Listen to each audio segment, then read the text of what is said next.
Happy Sunday, Bayang Krista. Nandito naman po ako, Kid Abata, para magbigay ng giya. Ngayong araw ng linggo, December 15, 2024. At meron po tayong 7 races na nakahalaan, para ngayong araw ng linggo.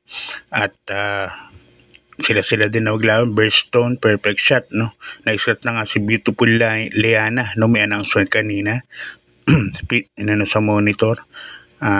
Pinost sa monitor, so sila na naman. So yan ang malaking karera para bukas, araw ng linggo. At kamusta naman po yung pangarera nyo? Winner take all, nabigyan ng 60,000 plus, may 2 dehado. Race number 1, unforgettable, naka number 6, hot legs sa race number 6. So sa mga tumama, sa mga nanalo ngayong araw na to, congrats po sa inyong lahat. Yon. So ang start ng karera natin alas 2 ng hapon. Okay, Bayang Karista, start na po tayo sa race number 1, 3-year-old and above maiden race. At dito 1,200 meters lang ang karera natin.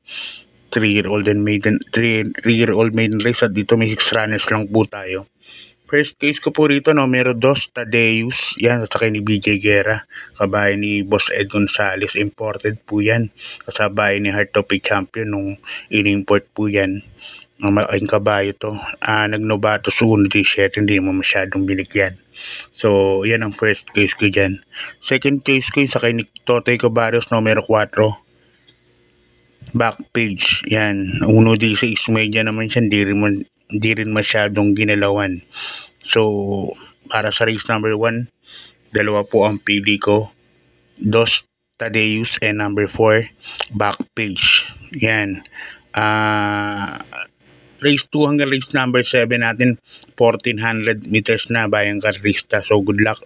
Lipat na tayo sa race number 2. At itong 2024 Pilracom third leg, 3-year-old imported local challenge race.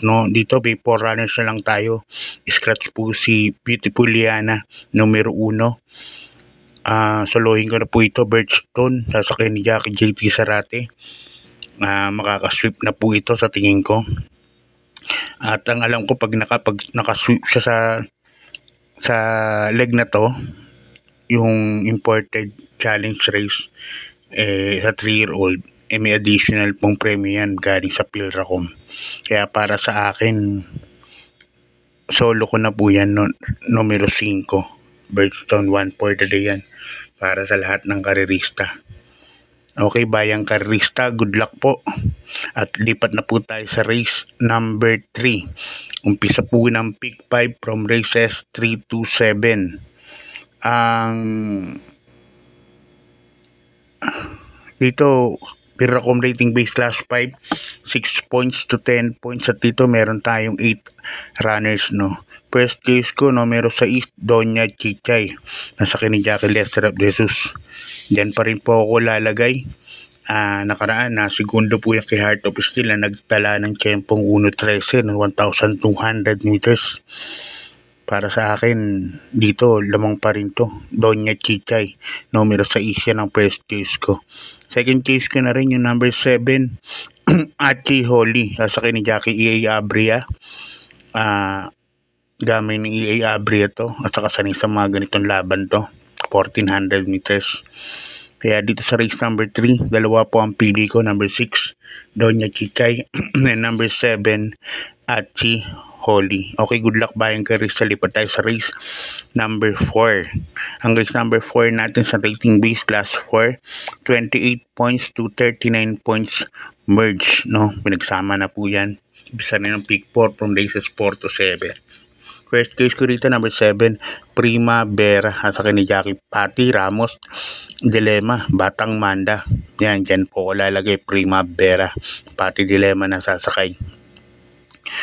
Nung araw, napakainom nito, ngayon babalik ulit kay Pati Dilema. Alam naman natin to, lagi nasa stage race po itong kabayan na to. Yan ang first case ko dyan. Second case ko yung numero 4, imported, Magandang Dilag. Yan. Kabayan ni Chairman Ryan Ponce. Yan ang second case ko. Kaya dito sa race number 4, 2 po ang pili ko dyan. Number 7, Primavera, and number 4, Magandang Dilag. Okay, good luck bayang karerista. Lipat na po tayo sa race number 5. Ang race number 5 natin isang rating base, class 5, 6 points to 10 points split group. At dito meron tayong 7 runners but 6 betting options lang. Ito, puro dihado po ang pinili ko kasi sa tingin ko medyo halos pare-parehas lang po sila, no? Number 7, winning shot sa ni A.R. Ramos, Angel Ramos. Gamay na gamay ni Angel to. At magandang numero, no? Mas magaling tumakbo to pag nasa labas to numero niyan. Number 7, winning shot sang dihado. Diyan po ako lalagay as my first choice. Second choice ko na rin, number 1, Sinag. Yan, dyan Alvin Guse na po ang papatong. Magandang dihado rin po yan. Kaya para sa akin, tong karera numero 5, magulo po ito. Pero dun ako sa dihado. Number 7, winning shot, and number 1, Sinag. Okay, good luck bayan ka sa lipat as penultimate race. Race number 6, isang rating base, class 5, 11 points to 15 points split group. At dito meron tayong 9 runners, no?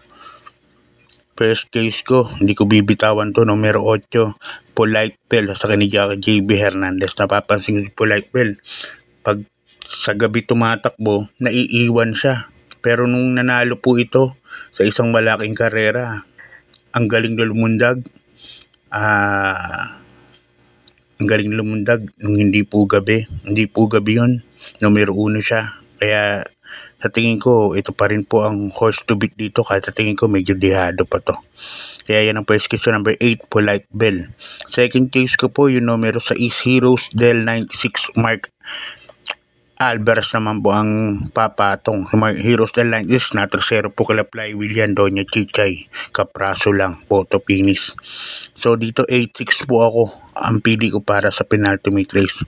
Okay, good luck bayan Garza. Lipat tayo sa last and final race. Race number 7, isang rating base, class 4, 22 points to 27 points. And at dito meron tayong 12 runners, no? But 10 betting options lang tayo dahil may dalawang couple entry. First case ko, number 2, Bell Tuna, Mark Alvarez ang sasakay. Yan ang first case ko. Second case ko, yung numero 4, Glamour Girl, sasakay naman ni Kelvin B. Abobo. Sakto sa kanyang distansya, no? Third case ko, yung isang Dremataring Krugeran. Kaya parang nababawasan ako rito.